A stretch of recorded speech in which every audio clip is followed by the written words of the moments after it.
But overall, I mean, it looked like you guys found a lot of good images of the theater and kind of started your own research. The thing that I want you guys to do, and I think you saw this from the instructions, though, is, kind of explore that method, like diagram that method, look at it in different contexts, maybe push it a little bit further into some other context. I really want you to explore this form a little bit. We're going to be done with Max week after next, so we have a pretty limited window to explore this with. So, I mean, if you guys want to keep pursuing that project, that's fine. But especially if there's going to be 9 or 10 people doing it, I want to see it taken in different directions. Okay. Those are going to be due on the 5th of February in class time, and we'll talk about that a little bit later here. But let's take a look at what I'm talking about here. Let's see here. Yeah. Okay. I'm going to out everybody. Okay. So, let's see here.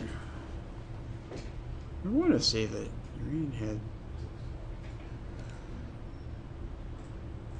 Yeah. So actually, if we sort of look at like like this example, here, this student already did it actually. If you look at the form and managed to get it into sort of like a topographical level. Do you want to sort of talk about that a little bit, like how you got that to work? You did in Rhino. Woo! We're going to talk about that. Because a lot of us know how to do these kinds of things in Rhino pretty well. And there's some things that it's going to do better than Max. So part of today, this is actually a great segue. Part of the day today, I'm going to talk about getting things out from Max into Rhino and getting things from Rhino into Max. Okay. What if you made something in Rhino, but you want to like ripple it, let's say, or bend it or whatever, right? Like, how do you do that? Okay. If you get stuck with a tool, I mean, on one hand, it's good to like push what you know, but on the other hand, if you got a deadline, just get it out. Like, use the tool you know how to use. So yeah, converting it. So you converted it to a mesh, and then imported it into Rhino, and then took contours of it in Rhino. Yeah. Pretty much, and then extruded the like contours. Yeah. Okay, that's fair. Okay. So yeah, we'll discuss that method. But I want to say, like, pretty successful.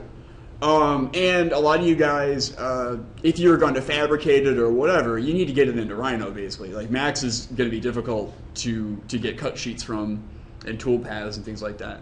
So ultimately, you would do that at some stage if you're going to build this thing. Okay, so that's really great. Another one that I liked was Amber's. I really appreciated Amber's take on it. She actually tried a lot of different methods. Here we go. Beautifully presented. That's a great photograph too, really, of this space. So Amber took you. So you actually drew curves. Right. Okay. So instead of using the like ripple, trying to draw that thing. So literally drawing the contours, and then you were saying that it was hard to loft them together, basically at this stage. Okay. Let's talk about that. I've shown a couple of you guys this. I'm sorry to say I didn't show this in class yet, but some of you guys right now in studio, or maybe you already passed it now, we're doing like contour maps or contour reliefs. And I don't know if I talked about the terrain tool with you. Do you guys know about that, the terrain tool? So let's just quick throw some spline curves out there. We'll sort of duplicate Amber's method, and this would be something that would probably help you with that method. I'm going to go ahead and select these, and let's do a trick here. For some reason,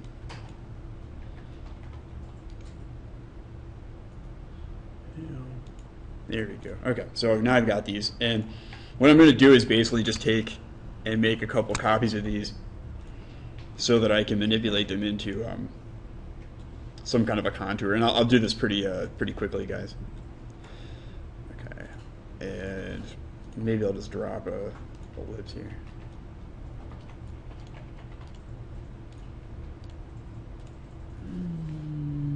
So I've got a couple of shapes. And let's just call this, you know, like pretty good. And the problem was, you know, you can't just kind of loft these together, right? That's not the way that the system wants to work. And one other thing actually that I should do is I need to maneuver these in the Z, right? They need to have different heights on them. So just kind of play with that a little bit. You could get these from a digital elevation model file that you get from your professor, or that you download from online, or you took like a Google Earth file and got the contours from it, or you know, something like that. But you had these splines, and the trick is like, how do you get them to become this kind of ruled surface the way that we're seeing, you know, here, okay? Which is kind of like how we do our chipboard models, right? You just cut them out of slabs and you just slap them together. Or how do you make this into an actual contour? Like, what if I really want this to be a contour surface? Well, Max has this fantastic tool. I like this better than the techniques that we use in Rhino. If you go in and choose I usually choose the bottom contour, and you go into geometry, and I go into compound objects, you can do a terrain tool. And then you go in and you want to go to operands, it's not scrolling here, and say pick operand, and just pick the remaining curves. Do it in order because otherwise it gets confused. And Max actually figures out, and you can do this with different numbers of points. It actually does a lot of like interpolation itself. You can change the interpolation if you want. You can actually multiply it by twice as many points or 4 times as many points to get a smoother surface. You can simplify it vertically by using a quarter of the lines or half of the lines. It's really, really slick. It's parametric. You guys can kind of play with this. Let me turn on edge faces so you see what I'm talking about here. So that actually creates a nice little mesh out of that. And if I would do interpolate points, it's actually going to smooth that out slightly. I'm going to say no simplification. What's really cool about this too, though, is check this out. So you have a graded surface, which is just a surface like a skin. You can do a graded solid, where it actually kind of finishes it off. So now it's actually a solid. And what's cool about that is it just takes the bounds of whatever the shapes you have, which is really nice because you don't have to like draw a box around it or do a trim or whatever. It just finishes it off for you. And then lastly, layered solid. Like, it'll actually just pop those things up as like layers, like automatically. You can, there's other settings you can kind of play with, like you can have it try to like reset itself. It does kind of weird with the bottom surface. It doesn't quite always know what to do with that, but it does a pretty good job with everything else, though, giving you that kind of chipboard style model. So that would be something that you could do with this technique. What's the other kind of manual way that you could do it, like the time-consuming way to get that kind of layered solid effect? If I had those curves, like what if we were going to make this out of chipboard? What would you have in terms of? Yeah, you'd actually have to go in and actually draw, a closed box for each one of those things, and then extrude each one, right, a certain value, and that would just give it to you. But we don't really want to. That's the nuclear option because it takes so much time. All right, you know exactly what you get, but it would just take way too much time. So, any questions on that tool? So if you're doing studio work, I like that quite a lot. You can take your lines from AutoCAD, get them into Max, because Max is an Autodesk product too. It's going to read AutoCAD lines really well, and pop out that surface. And there's nothing that says you couldn't take that into Rhino, we'll talk about that later, and use that to do your trims and things when you're actually doing your model. Okay, so that's a handy little tool that I like quite a bit. And then the next piece that Amber did, which I like a lot, which was taking a plane and adding a ripple modifier, and then this is getting us at what happens. I think what happens in the hull, basically, a little bit more complicated. Let's take a look at that. So I'm gonna go back to my plane. First, I'm gonna delete these. Let's see here. Oops. Okay. Okay, so I got my plane. I've got a lot of contours with it, and some of you guys discovered a sort of a trick. So the ripple starts off as just kind of a ripple, like in a pond kind of thing, right? You get this, you get this kind of effect, and you can change the kind of phase of it to get what you want. Let's see here. I want to change the wavelength. So shorter wavelength is going to get us more disturbances in the form here. Okay. And some of you guys discovered that you could take the ripple, and to make it interesting, you could move the ripple, and then you could apply do an edit mesh, and then apply another ripple to that mesh. You may not need the edit mesh, but and make a more complicated. So you kind of ripple the ripple, basically.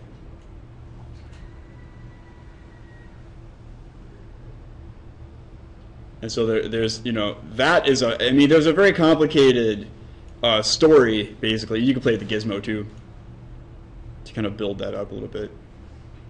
There's a very complicated story behind like the process of this, and if you read about it online, they're looking at different kinds of sound waves interfering with each other, and there's sort of like acoustical properties to it. But that idea, one way to do this would be to layer these like ripples on top of each other, and we could probably stand to have a little bit more data in that mesh just to smooth it out a bit. Okay, so anyway. By sort of like combining these, we get a more interesting form. And then the last piece, which is what Amber was looking at, right, was trying to do some kind of an intersection with another form. There's actually a section spline. If you go under splines here, there's actually an object. There's a section object, and it's really cool because you can do actually like an infinite section, and so you don't even have to make sure that it's the right size for the object. Like you just drop a section somewhere. And then as you drag it, it's going to basically give you. Can you guys see that? Okay. A little hard. Hang on a second. Let me make this darker for you guys. That's too bright here. Okay. Yeah. Right. So the section object, if you move it, actually gives you an interactive section. And then when you want a section, if you're in the object, you just say create shape. And that's going to give you your section. Now, what you could do, though, to be precise about it, what I like to do is, so I go at a side view. There isn't a contour tool in Max, unfortunately, like there is in Rhino. Rhino just bangs out like contours, right? It's really easy to do that. Here you have to kind of be hacky about it. I actually go into tools, and you can do arrays, like you do in AutoCAD, and I turn on preview so I can see what I'm doing, because it's hard for me to make it out. And you give it some kind of increment.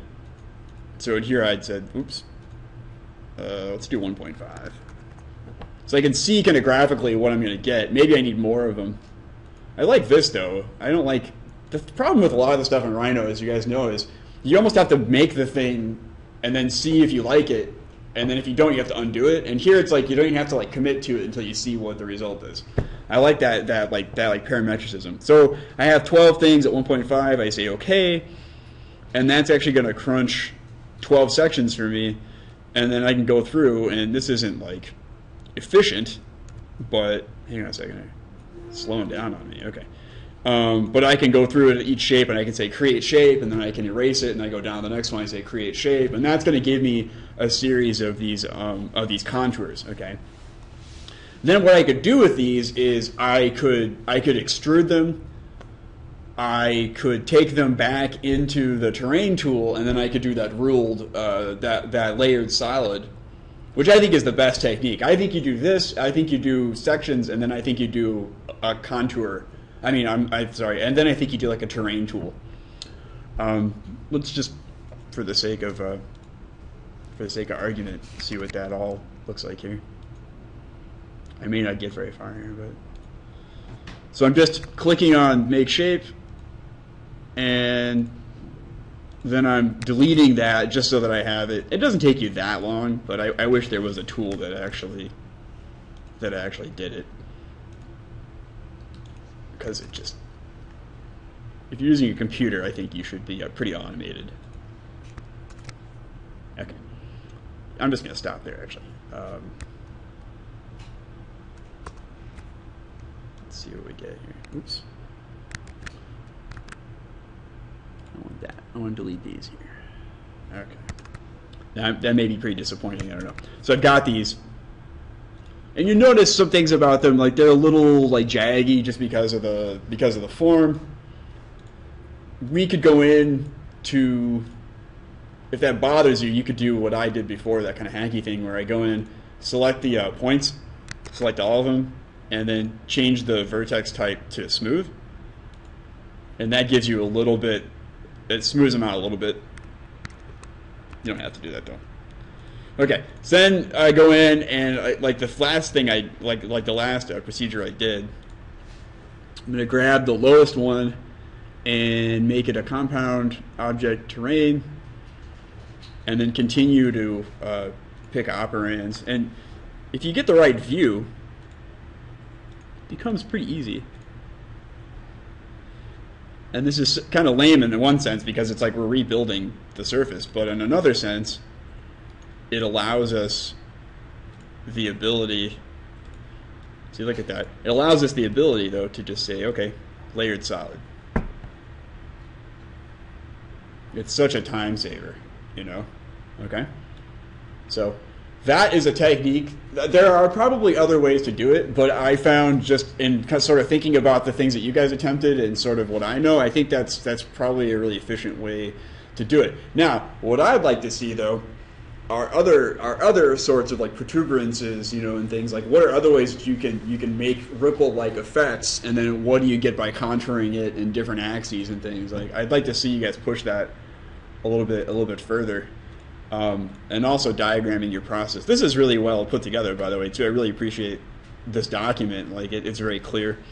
And then another interesting idea Amber had was to take the contours that she created and then attempt to drag a shape around them and then maybe loft those together. And that would be interesting to see as well. You know, I wonder what would happen actually if you took the contours that you got from this and did something else with it. Like maybe you make them into extrusions or like pipe kind of objects and then put them together. But like making it out of like wet spaghetti or something. You know, it might be a really interesting form. So maybe you tweak that a little bit. I'd be interested in that. Okay. So anyway, I saw a lot of people interested in that one, and so I wanted to kind of sort of talk about that. We'll talk about in a minute some stuff with Rhino here. Let's take a look at some other assignments. I'm gonna pick on Barkus. Yeah, you did this one too. Okay. So Barkus using ink and paint material. This is actually a great way to like show this process. Because I do like line drawings because they kind of clarify the form pretty well. Like just to have a line on that edge, and I think it's sometimes easier to read than really well shaded, like realistic looking like geometry. So I really like this thing. We're going to talk a bit today about how to get stuff out of Max into Make 2D. Most of you guys know how to use Make 2D in Rhino, right? Does anybody not know what I'm talking about? That's okay. You guys all know Make 2D? Okay, so this will be useful then. I'll show you that in the next part. Okay, so I actually really like how that shows up. And did you use my template or your own? I just made the material with the glass. Cool. You guys, if you want one, you may have missed it because I kind of dropped it on you late. But I did actually create a template here in Studio Max. I think Dakota, did you use that? Yes. Yeah, it looked. Yeah, I'll show you like Dakota's because I think it's a good. I think it looks really good as a just a quick way to get these kind of line art things out. You can make your own though, certainly, but what's that? Oh, did you? Oh, did you change it? Yes. Oh, you erased it. Okay, shoot. Okay, let me just quick. Let me quick show you what it gets you. Hang on a second here. what I did was I set up a kind of a lighting studio, and I gave you guys some materials that cast shadows. Like basically all the settings are already ready to go. Let me save this actually. I kind of like that. Okay. Okay. Let's see here.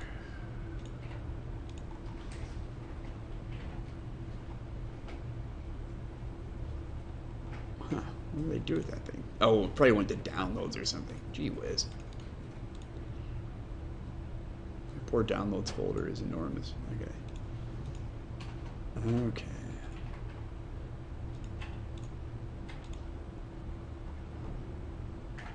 There. Okay. So I had this template, and I set it up. This was for the sightless assignment, but I just have this torus. And if you look at the quote-unquote lighting studio here, I have a lone spotlight casting a ray trace, like a sharp shadow at a certain angle. I have a white field, and I have just an object. And I've set up the material editor to have a couple of different materials here.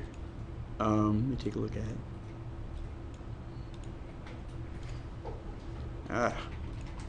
Where are my materials at? Hang on a second. In the slate material, there's a base plane material and there's an object material. So the base plane is anything you want to cast shadows on that's like a piece of paper, and the white is the object. And this is intended to make it look like a line drawing. You could take another rendering of this that's somewhat realistic or that has a texture applied to it, which we're going to also talk about today a little bit, and then basically use this in Photoshop with a multiply layer and transparency and get your lines out, right? And the effect of it, the way I have it set up, whoa, there we go, is that it looks like this. So it has a variable width line with a high quality. It has a dark, like, cast shadow, and it has a self shadow. So the object casting shadows on itself creates a sub shadow. And I don't know, it just gives you all of the depth information that you want in that object. So that template's available for you. What you do to use it is just basically like replace this with your object, you know. And the camera is set up to be quasi-axonometric. It's not exact because we don't have that kind of projection in Max, but if you look at the cube, you can see that it's basically like a 120 degree kind of axonometric. So anyway, that's there for you if you want it. Okay, Dakota, what do we got here? That was just some notes and things. So you're thinking about a couple of different forms here. Yeah. So, those are doodles for something else. Okay. You're looking at this one, like the crematoria? Yeah. Okay. And is this the same one, or is this Greg Lynn? Same one, me doing some diagrams of what I'd do for it. I don't know. What's your kind of strategy for this? Oh, I was just thinking of reasons for, like, the roof itself and kind of creating different spaces inside of a set grid, because I liked the contrast between the organic roof and the orthogonal structure underneath. Mm-hmm. So I was thinking of putting a just uniform grid with uniform spaces, and then working on changing those spaces by affecting the roof plane. Oh, okay. Raising, lowering, stretching. Yeah, there's a couple of different possible techniques for this. Can anybody name one of them, like of the techniques we looked at last week? If you're gonna, let me actually show you guys the project. I'm sure you looked at it, but let's see what we're actually talking about here. So this is the Kakamigahara Crematorium. I'm completely messing that up, but there's not really much stuff online about it. no. If you guys need more about it, I can give you. I have a book that has. This is where I got the scans from. I actually own this, so let me know after class. I'll let you borrow it. There's like 20 pages of stuff. Yeah, but yeah, if you guys want, just ask me after class. So if you look at this diagram, though, right? So this is the shell is based on basically in some ways, what's underneath it, right? It looks at these forms, and there's this like we just talked about, sort of relationship between the program spaces and the up above canopy. So what's a technique we could use? Let's say we had the underneath stuff, like the kind of trays, right? How could we use that to generate the form above? Use soft selection with the ones up and down. You could do soft selection, right? Soft selection would give you a lot of control, but what might be the sort of disadvantage of the soft selection? Anybody think of a disadvantage with that? It's very manual, right? So you'd have to go through and like adjust it, change your camera, like look at that thing, look for intersections in those like forms, and kind of push and pull that form. But you would definitely get what you want, right? What's another way to do it? Do blobs. Blobs? Yeah. How would you do the blobs? Or you could place the blobs like where the programs would be. And you can, Okay. And then do what then? and cut So it like you were making like. so then just cut it? Would that give you? I don't know. That's not the way I did it. No, I know. I'm actually kind of pondering. Would that give you this though? Like, would that give you? Because the blob, if you trimmed it. Well, maybe if you trimmed it and then you like added like an edit mesh to it or something. Okay, and Put then it out. yeah, because this gives you this kind of like pull on the bottom of it. I could see if you subtracted, like I sort of did in that skate park example where you cut like half of it. Yeah. That's cool.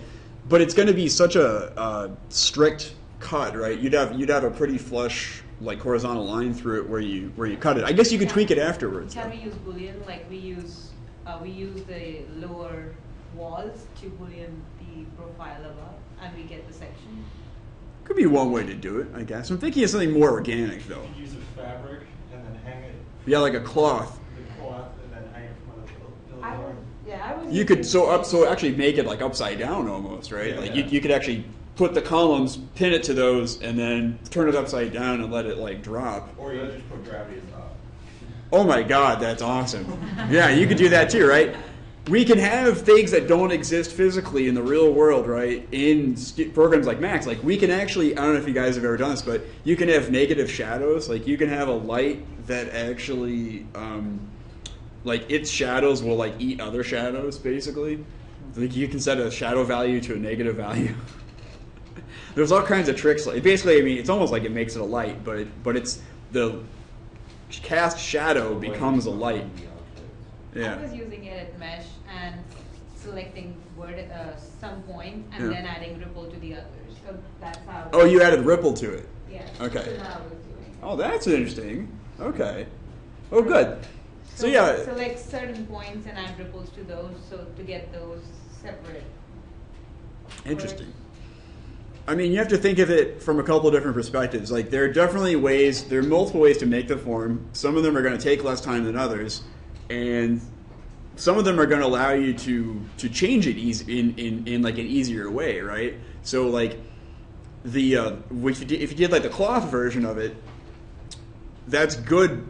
But every time you want to change it, you're at the mercy of the simulation, basically. I mean, you could always like post after the simulation, tweak it out, right? But so there's that. There's the soft selection method, which again, if you wanted to change it, you're actually manipulating a lot of points at the same time, right? There's the metaballs method too, right? Which is like, let's think of it as maybe you have a constant piece that you use in order to do that Boolean, and you save that for yourself. I mean, you just have to kind of like sort of find a method that's going to allow you to make as many variations as you can, because this thing's going to change, right, in your design process. It's not just about making the right form, it's actually about how you make it. Not that makes sense, but that's why it's good to have so many options at your disposal. I was just All right? wondering, Yeah. while you were saying, we can have spheres as well, and then try to drop the cloth on it Yep. to get the profile. Yes, you could do that too, and you can even like flip that upside down or something as well, right? Yeah, exactly. Yeah, because I was looking at like the California Academy of Sciences. Yeah, Dropping the roof. yeah. There's a somebody did cloth. I think it was it you? Yeah. Yeah, we'll look at yours I'm looking too. at 3 different precedents because I want to build up to the crematorium, but Oh, very good. I like Did you that. just do a terrain for that? Could you do a terrain? How would you get it in the first place, though? Do you, I mean, you just draw your splines around it and adjust them, then draw your circles and do a terrain? You could do that, but I'm interested in like the way it's generated. Yeah, it's like I'm looking. This is the key diagram to me, which is that this thing is a blob, but look at what it's based on, though. Look at these surfaces, these forms that are underneath it, and like Dakota said, there's actually something. There's two things at play here. There's the column grid, or like the position of the columns, right? That are at play, and then there's the program space. And how does that relate to that final form, right? So I would look for a process that's a generator. Then the thing that I would use to generate it would be the columns, which I could move around, hopefully, right? And the forms. You know, maybe this gets bigger, this gets smaller. I would want somehow to let that regenerate As you work on it. Yeah, as you work on it, or at least be able to regenerate it. So yeah. So that's what I'm really pleased with you guys. Like you guys are really thinking about this as not just like raw form, but all the different ways that you could attack this as like a problem. Yeah, let's take a look at Brian's. Since he was just talking about that. I don't know this project. I was interested to see this. I actually interned. The firm that did this building is in Boston, and I interned. Oh, no way. They told me about the building. So you want to talk about this a little bit? Yes. I would.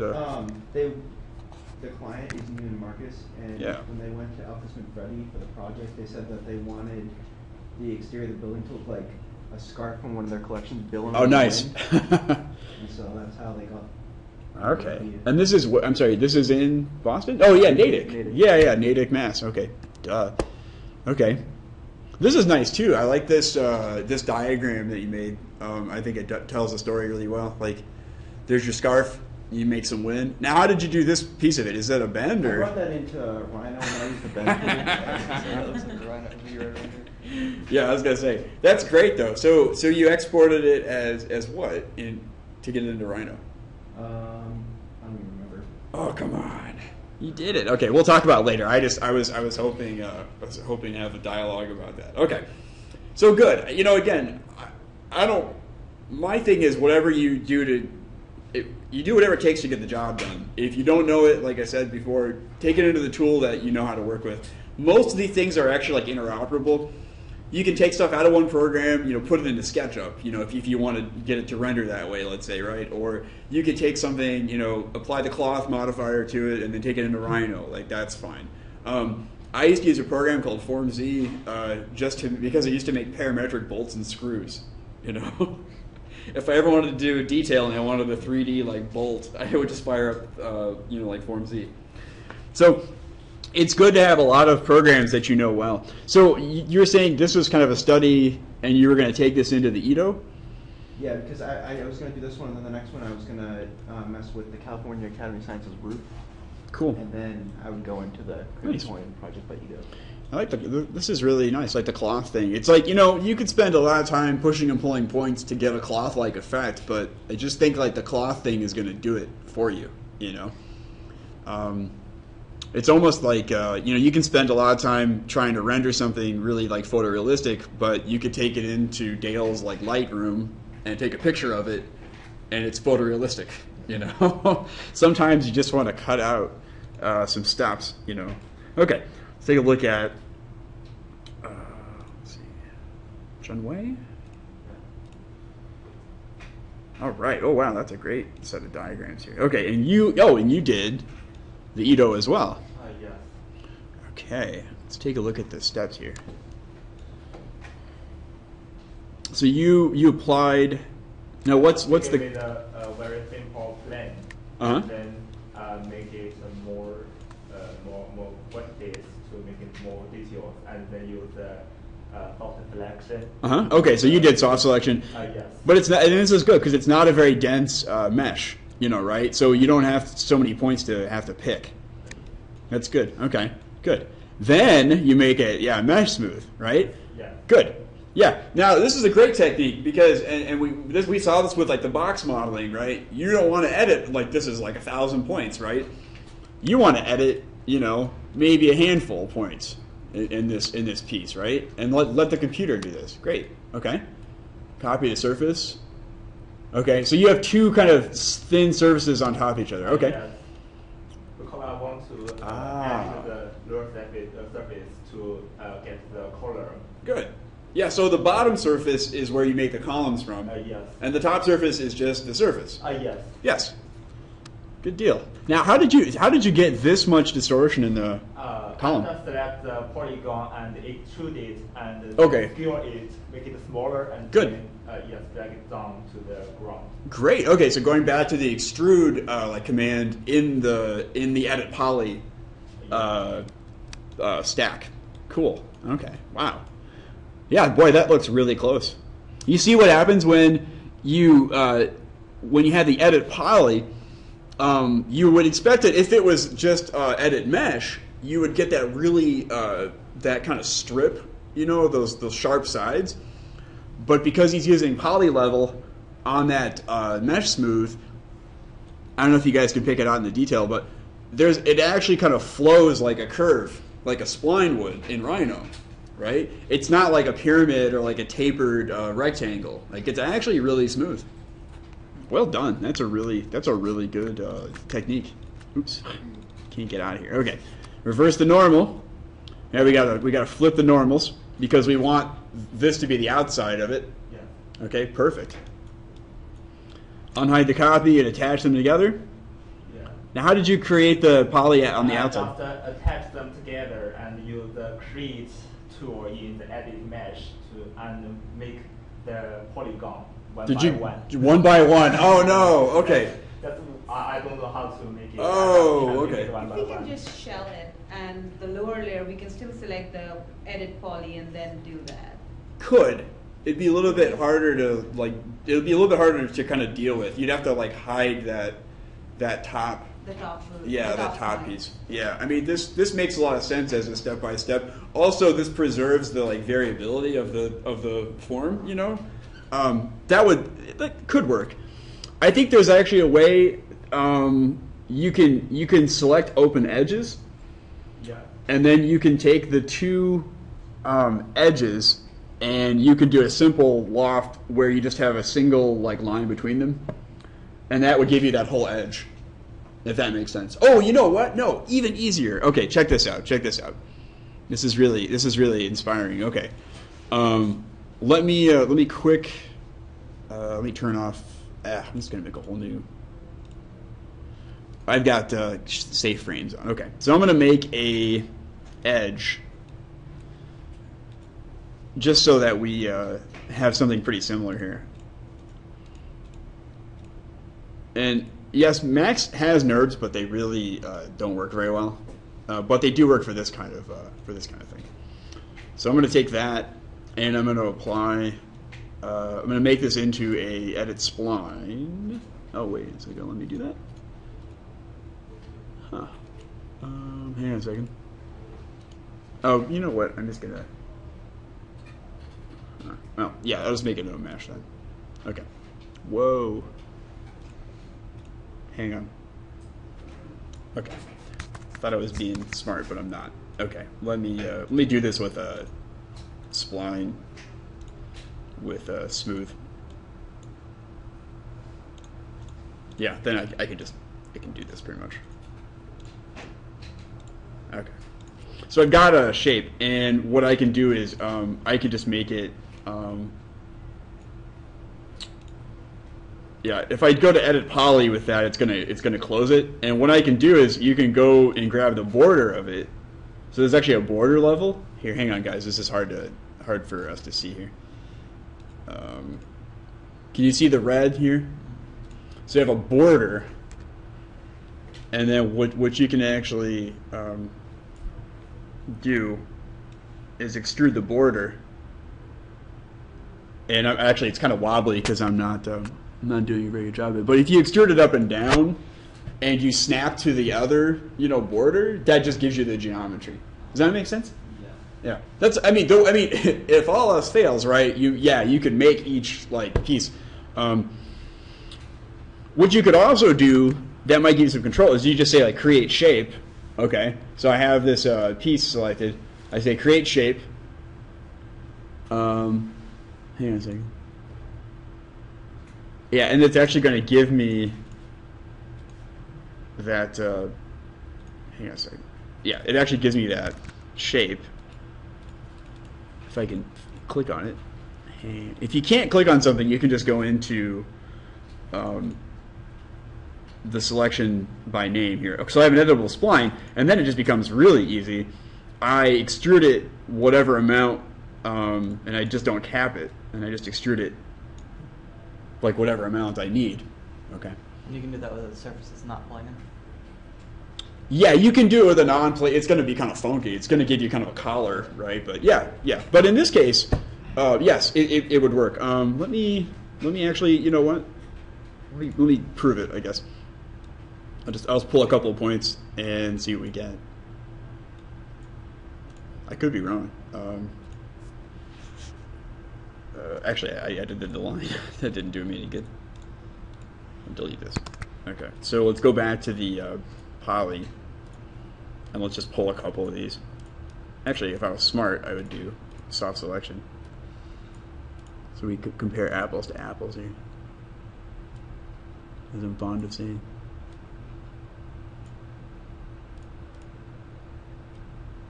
Okay, so now we've got some Z action happening here, slightly. Okay, let's go border. Only one border, and then we'll go into. No, hang on. We'll create shape, and then we'll select that shape, and we'll just extrude it. Yep. So that gives it, even if it's in 3 dimensions, it's going to extrude it in the Z plane of whatever window you extrude it in. It uses that as the Z plane. Yep. But it's going to be 2.5 offset from wherever that is in the plane. Okay. Edit poly is really powerful. I actually confess I don't use it as much as I probably should, but it's pretty nice. Okay. So good. I like that process work. That's really what I want to see, guys. This is a good and then look at that. Like, very good. Very good. Okay. Again, like the next thing would be, for the piece is to say, like, where else could this technique apply? Like, what are some variations of it? But this is works pretty well. Okay, let's take a quick break. It's been 50 minutes. What I want to talk about next, though, guys, is for your presentations. We haven't really talked about rendering at all in Max or materials, and that's one of the things that it does really well. And I want to talk about getting it into Rhino, because Make 2D is one thing that Max doesn't do at all. You can't get nice vector lines so that you can do line weights on, okay? So we want to use the best of both tools. And when we come back, that's what I want to talk about. And then I think we'll finish off the day with a little bit of work time. I can go around and talk to you guys about what you want to do, and I can help you out with that if you like. Let's come back at 3, okay?